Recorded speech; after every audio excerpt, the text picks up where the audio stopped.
اب جو ماں اپنے بیٹے کے آنسو دیکھ نہیں سکتی وہ اسے کتنا جلدی معاف کرتی ہوگی. اس نے کہا اس لیے میں نے کہا ہے کہ ماں کو منانا سب سے آسان کام ہے. میں نے کہا دیکھو ماں کو منانے کے لیے سوری کہنی پڑے گی، پاس آنا پڑے گا، پاؤں پکڑنے پڑیں گے، آنکھ سے آنسو بہانے پڑیں گے، پھر جا کے ماں مانگیں گی. ایک ہستی اور بھی ہے جس کو ہمارا پروردگار کہتے ہیں، جو ہمارا رب ہے، جو ہمارا اللہ ہے. اگر کوئی بندہ اس کے بارگاہ میں گناہ کر بیٹھتا ہے اور اس کو ناراض کر بیٹھتا ہے، اس اللہ کو منانا سب سے آسان کام ہے. نہ اس کے لیے زبان سے بولنا پڑے گا، نہ اس کے لیے آنسو بہانے ضروری ہیں. حدیث پاک میں آتا ہے الندم توبۃ، جو بندہ اپنے گناہ پر دل میں نادم ہو جاتا ہے اللہ دل کی ندامت کو قبول کر کے گناہ معاف کر دیتے ہیں. تو اللہ کو منانا کتنا آسان کام ہے. اللہ اکبر کبیرہ. یہ اللہ کی محبت ہے اپنے بندوں کے ساتھ کہ اللہ اپنے بندوں کو اتنا جلدی معاف فرما دیتے ہیں. ماں کی محبت کے بارے میں آپ کو ایک سچا واقعہ سناؤں. ہمارے قریب میں ایک گاؤں تھا، میاں بیوی تھے، غریب تھے. ان کے یہاں بیٹا ہوا، اور بیٹا شادی کے کوئی 20-25 سال کے بعد ہوا. کئی مرتبہ شادی کے بعد دیر سے اولاد ہوتی ہے. تو جب بچہ جوان ہوا تو میاں بیوی بوڑھے ہو چکے تھے. بچہ محنتی تھا، لائق تھا، وہ انجینئر بن گیا. اب جب انجینئر بن گیا تو اس نے نوکری کے لیے اپلائی کیا، تو اس کو ایس ڈی او کی نوکری مل گئی اپنے شہر میں. ایس ڈی او کو کوٹھی بھی ملتی ہے، گاڑی بھی ملتی ہے. اس نے ماں باپ کو کہا کہ امی آپ شہر چلیں، ہم دیہات کے بجائے شہر میں کوٹھی میں رہیں گے، وہاں ایئر کنڈیشنر بھی ہے، بجلی بھی ہے، گاڑی بھی ہے، زندگی کی تمام سہولیات ہیں. ماں باپ نے کہا بیٹا آپ جاؤ وہاں ڈیوٹی کرو، رہو، اور ابھی کبھی ہمیں ملتے کے لیے آتے رہنا. تو بچہ ہفتے بعد 10 دن بعد شہر سے گاؤں آتا اور اپنے ماں باپ کو ملتا. اس دوران بچے نے ارادہ کیا کہ اب میں اپنی شادی کروا لیتا ہوں. اس نے اپنی ماں سے کہا. ماں نے کہا بیٹا زندگی آپ نے گزارنی ہے، جہاں رشتہ آپ کو کوئی پسند ہے ہمیں بتاؤ، ہم آپ کی شادی وہاں کر دیتے ہیں. تو شہر میں ایک اچھا گھرانہ تھا، ان کے ہاں ایک لڑکی کا رشتہ تھا جو پڑھی لکھی بھی تھی، نیک بھی تھی. بچے نے نشاندہی کی، ماں باپ نے رشتہ ڈالا، اور لڑکی والوں نے دیکھا کہ لڑکا اتنا اچھا ہے، ایس ڈی او بھی ہے، نیک نمازی بھی ہے، تو انہوں نے رشتہ پسند کر لیا اور شادی ہو گئی. شادی کے بعد دلہن 2-4 دن تو گاؤں میں رہی. پھر اس نے خاوند کو کہا یہاں تو پانی کا پمپ بھی نہیں ہے، نل کا ہے، تو مجھ سے تو یہاں گزارا نہیں ہوتا، نہ واش روم ہے اس طریقے کا، نہ فلاں ہے نہ فلاں ہے، تو مجھے تو شہر لے چلو. لڑکے نے اپنے ماں باپ کو بتایا. ان کا کہ بیٹا تم جاؤ شہر اپنی بیوی کے ساتھ اور وہاں اپنی زندگی گزارو، مگر کبھی کبھی ملنے کے لیے آتے رہنا. تو بچہ اپنی بیوی کو لے کے شہر آ گیا. اب 5-7 سال جو گزرے تو ان کے 2-3 بچے بھی اس دوران ہو گئے. جب کبھی بچہ اپنی ماں باپ کو ملنے کے لیے آتا تو وہ گھر بتاتا میں 2 گھنٹے بعد آ جاؤں گا، مگر قدرتاً 2.5 گھنٹے لگ جاتے یا 3 گھنٹے لگ جاتے. اور بیوی صاحبہ تو گھڑی کو دیکھ رہی ہوتی تھیں، آپ نے 2 گھنٹے کہے تھے تو 2 گھنٹے میں کیوں نہیں آئے. حتیٰ کہ تھوڑے دنوں کے شکوے کے بعد اس لڑکی نے ذرا سختی کرنی شروع کر دی. ہاں آپ تو جاتے ہیں تو پچھلے تو آپ کے لیے مر ہی جاتے ہیں، آپ کو تو پچھلوں کی کوئی سوچ ہی نہیں ہوتی، آپ تو بس ماں باپ کے پاس جا کے ایسے بیٹھ جاتے ہیں جیسے دنیا میں کوئی اور ہے ہی نہیں. اب بچہ پریشان، ماں باپ کے پاس جانا بھی ضروری ہے، اور بیوی بھی 1-1 منٹ کا خیال رکھتی ہے، زیادہ رہنے نہیں دیتی وہاں. بہرحال نرم طبیعت کا بچہ تھا، اس نے سلجھانے کی سمجھانے کی کوشش تو کی مگر بات سلجھی نہیں. اس دوران اس نے اخبار میں ایک ایڈورٹائزمنٹ دیکھی کہ سعودی عرب میں الیکٹریکل انجینئر کی ضرورت ہے. تو لڑکے نے اس کے لیے اپلائی کر دیا. انٹرویو ہوا، اللہ کی شان دیکھیں کہ لڑکے کی سلیکشن ہو گئی. تنخواہ بھی بہت اچھی تھی اور وہاں پہ سہولیات بھی بہت اچھی تھیں. اور جو الیکٹریکل پاور اسٹیشن تھا وہ مکہ مکرمہ میں تھا۔ اب اس نے آ کے اپنی ماں کو کہا کہ امی مجھے نوکری مل گئی ہے، آپ اجازت دیں تو میں چلا جاؤں۔ ماں نے کہا بیٹا ہم اس پاک دیس کو آج تک نہیں دیکھ سکے، تمہیں اگر اللہ نے یہ موقع دیا ہے تو جاؤ، وہاں جا کے نوکری بھی کرو، بچوں کا خیال بھی رکھو، اور کبھی کبھی حج عمرہ بھی کر لینا تاکہ عبادت بھی آپ کے ساتھ چلتی رہے۔ اس نے کہا بہت اچھا۔ وہ 20 بچوں کو لے کے مکہ مکرمہ چلا گیا۔ اب وہاں کی زندگی تو بہت پرسہولت تھی، بہترین کوٹھی ہے، ایئر کنڈیشن کمرے ہیں، کھانے پینے کی بہت بہترین چیزیں موجود ہیں، گاڑی موجود ہے، سہولت ہے، نوکری بھی آسان تھی۔ چنانچہ یہ بچہ وہاں پر 13 سال رہا، ہر سال حج کرتا تھا اور والدین کے لیے بچوں کے لیے دعائیں مانگتا تھا۔ مگر ایک عجیب بات تھی، ہر سال جب حج کا طواف زیارت کرتا تو یہ خواب دیکھتا، خواب میں کوئی اس کو کہتا کہ تیری حج اللہ کے ہاں قبول نہیں ہوئی، تو یہ بڑا پریشان ہوتا۔ جب اس نے 13واں حج کیا تو اس نے پھر رات کو خواب دیکھا، کسی نے کہا کہ تیری حج قبول نہیں ہوئی، تو یہ صبح کے وقت حرم میں گیا، بیت اللہ کے سامنے کھڑا رو رہا ہے اور دعائیں مانگ رہا ہے کہ اللہ مجھ سے کون سی ایسی غلطی ہوئی، میں نے 13 حجیں کی ہیں اور ہر حج کے بعد میں خواب دیکھتا ہوں کہ تیری حج قبول نہیں ہوئی۔ ایک اللہ والے وہاں تھے، انہوں نے اس کو دیکھا تو پوچھا بھئی کیوں رو رہے ہو؟ اس نے اپنی ساری سٹوری سنائی۔ یہ اللہ والے بھی بڑے نباز ہوتے ہیں، جلدی بات کی تہہ تک پہنچ جاتے ہیں۔ انہوں نے فوراً پہچان دیا کہ یہ بچہ جب سے آیا ہے 13 سال ہو گئے، کبھی لوٹ کے واپس نہیں گیا، کوئی اور بہن بھائی بھی اس کا ہے نہیں اور ماں باپ کا کوئی خیال رکھنے والا نہیں۔ انہوں نے اس کو بتایا کہ میاں تم چھٹی لو اور 2 ہفتے اپنے ماں باپ کے پاس جا کر رہو، ان کی خیریت دریافت کرو، ان کی خدمت کرو، پھر واپس آنا۔ چنانچہ اس نے ٹکٹ بنوائی اور یہ اپنے ملک واپس آیا۔ اب 13 سال کے بعد جا رہا تھا اور اس وقت کوئی سیل فون بھی نہیں ہوتے تھے، کوئی رابطے بھی نہیں ہوتے تھے۔ آئے گئے بستی کے لوگ اگر مل جاتے تو وہ بتاتے تھے خیریت کے بارے میں، ورنہ کوئی پتہ بھی نہیں چلتا تھا۔ جب یہ اپنی بستی کے قریب پہنچا تو اس کے دل میں خیال آیا کہ مجھے تو یہ بھی پتہ نہیں کہ میرے ماں باپ کس حال میں ہیں، زندہ بھی ہیں یا نہیں ہیں، میں پتہ تو کر لوں۔ چنانچہ ایک لڑکا آ رہا تھا، اس کی عمر تھی 9 سال۔ اس نے اس کو روکا اور اپنے والد کا نام لے کر کہا کہ بتاؤ بھائی فلاں میاں کس حال میں ہیں؟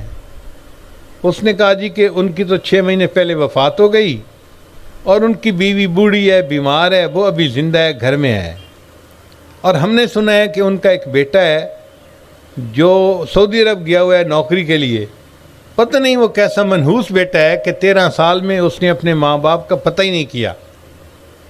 اب جب اس لڑکے سے اس نے یہ بات سنی نا تو اس کے دل پہ چوٹ لگی کہ بات تو یہ لڑکا ٹھیک کہہ رہا ہے۔ لڑکے کو پتہ نہیں تھا کہ وہ اسی بندے سے بات کر رہا ہے۔ لڑکا تو یہ بات کر کے چلا گیا، مگر اس کے دل میں ایک نشتر چپ ہو گیا۔ اب یہ سوچ رہا ہے اگر میرے ابو فوت ہو گئے تو میں جاؤں گا تو امی تو مجھے ملے گی نہیں، ابھی تو مجھے گھر میں داخل ہی نہیں ہونے دے گی، امی بڑے غصے میں ہوگی، کہے گی تو اپنے اپنے باپ کی وفات پہ بھی نہیں آیا، تجھے خیال ہی نہیں ہے کوئی، جا دفع ہو جا، میں تیری شکل نہیں دیکھنا چاہتی۔ اور ساتھ ساتھ یہ بھی سوچ رہا تھا کہ میں اپنی امی کو مناؤں گا کیسے، میں اپنی امی کے سامنے ہاتھ جوڑوں گا، میں ان کو کہوں گا امی پلیز مجھے معاف کر دے، مجھ سے بڑی غلطی ہو گئی، میں آئندہ ایسے نہیں کروں گا، میں باقاعدگی سے ہر سال چکر لگاؤں گا۔ اب یہ سوچتا سوچتا جا رہا ہے، اتنے میں گھر آ گیا۔ اس نے دیکھا کہ گھر کا دروازہ لاک نہیں تھا لیکن ویسے بند تھا، تو اس نے آہستہ سے دروازہ کھولا اور اندر داخل ہوا۔ گھر میں دیکھا کہ صحن میں ایک چارپائی ہے اور اس کے اوپر اس کی والدہ جو ہڈیوں کا ڈھانچہ بنی ہوئی تھی وہ لیٹی ہوئی ہے۔ اب اس کے ذہن میں خیال آیا پتہ نہیں میری والدہ سو رہی ہیں یا جاگ رہی ہیں، اگر سو رہی ہوں گی تو میں انتظار کر لوں گا، اگر جاگ رہی ہوں گی تو میں سلام کروں گا۔ چنانچہ یہ بہت دبے پاؤں آہستہ آہستہ آگے بڑھا۔ جب قریب پہنچا تو اس نے دیکھا کہ اس کی ماں ہاتھ اٹھائے لیٹے لیٹے دعا مانگ رہی تھی۔ تو دل میں خیال آیا میں سنوں تو صحیح میری امی دعا کیا مانگ رہی ہے۔ جب قریب ہو کہ اس نے سنا تو اس کی ماں دعا کر رہی تھی، اللہ میرا خاوند تو فوت ہو گیا، میرا ایک ہی بیٹا ہے جو میرا محرم ہے دنیا میں، اللہ اس کو بخیریت واپس پہنچا دینا تاکہ جب میری موت کا وقت آئے تو دنیا میں مجھے قبر میں اتارنے کے لیے کوئی میرا محرم موجود ہو۔ بیٹا سوچ رہا ہے کہ امی مجھ سے بات ہی نہیں کرے گی، اور ماں کی محبت کا یہ حال ہے کہ وہ اللہ سے دعائیں مانگ رہی ہے کہ اللہ میرا ایک ہی بیٹا محرم ہے دنیا میں، اسے بخیریت واپس پہنچا دینا تاکہ جب میری موت آئے تو مجھے قبر میں اتارنے والا کوئی میرا بھی محرم موجود ہو۔ جب اس نے یہ بات سنی تو حیران رہ گیا۔ اس نے کہا امی میں آ گیا ہوں۔ ماں چونک اٹھی، بیٹا تم آ گئے ہو؟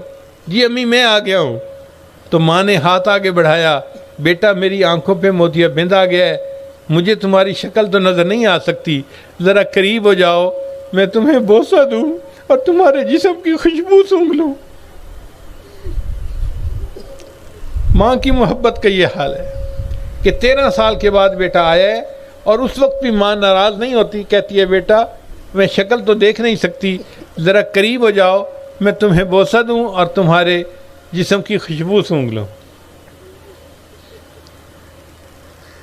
خیر وہ بیٹا چند دن وہاں رہا، اللہ کی شان کے اس دوران اس کی والدہ کی بھی وفات ہو گئی۔ اس نے کفن دفن کا انتظام کیا، والدہ کو دفنایا اور پھر کچھ دن کے بعد واپس آیا۔ اگلا سال جب آیا تو اس نے پھر حج کی۔ جب اس نے طواف زیارت کیا حج کے بعد تو پھر رات کو خواب دیکھا، مگر اس دفعہ کہنے والے نے کہا کہ اے نوجوان، اللہ نے تیرے اس حج کو بھی قبول کر لیا اور تیرے پچھلے 13 حجوں کو بھی اللہ نے قبول کر لیا۔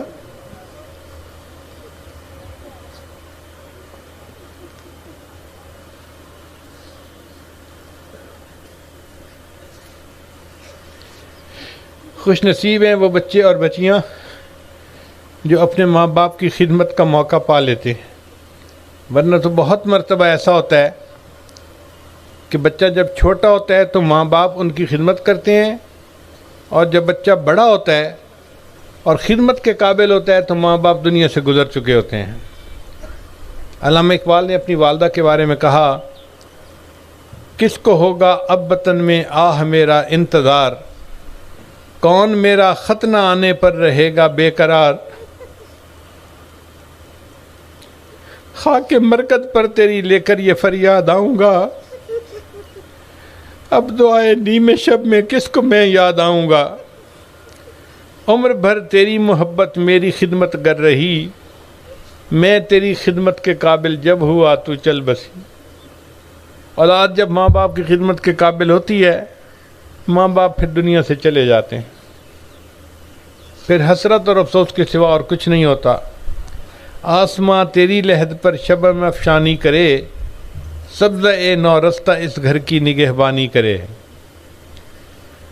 تو اگر ماں کی محبت کا یہ عالم ہے تو اللہ رب العزت کی رحمت کا کیا عالم ہوگا، جو قیامت کے دن 100 حصے اللہ کے پاس ہوگی، اور اس 100 حصے رحمت کے ساتھ اللہ اپنے بندوں کا حساب فرمائیں گے۔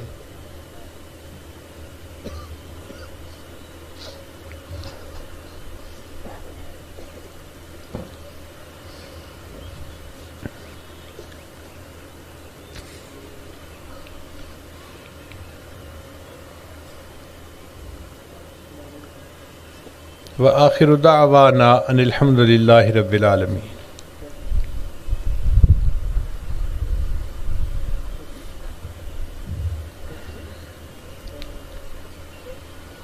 مرد حضرات اور تمام خواتین دل میں توبہ ہونے کی نیت کر لیں، توبہ طائب ہونے کی، اور جو کلمات پڑھائے جائیں گے ان کو سچے دل کے ساتھ پیچھے پیچھے پڑھتے جائیں۔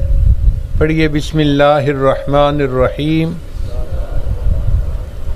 لا الہ الا اللہ محمد الرسول اللہ، آمنت باللہ وملائکتہ وکتبہ ورسلہ والیوم الآخر والقدر خیرہ وشرہ من اللہ تعالی والبعث بعد الموت آمنت باللہ کما ہوا باسمائہ وصفاتہ وقبلت جمیع احکامہ اقرار باللسان وتصدیق بالقلب اشہد ان لا الہ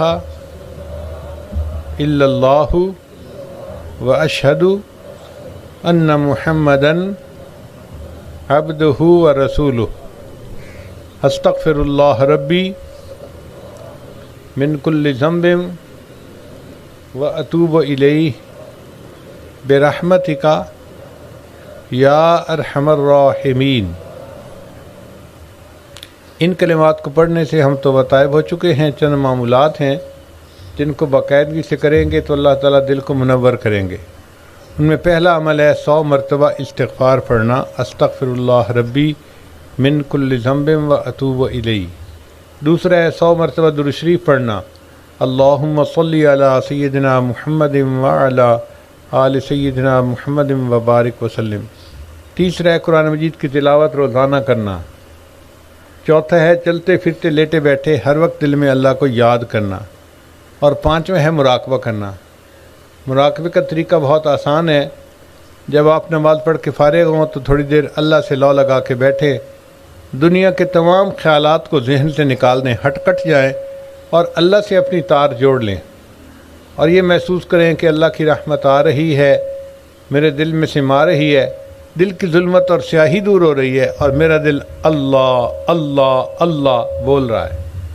انشاءاللہ یہ 10-15 منٹ کا مراقبہ دل کو منور کرے گا، اور آپ اس کے اثرات اپنے دل میں محسوس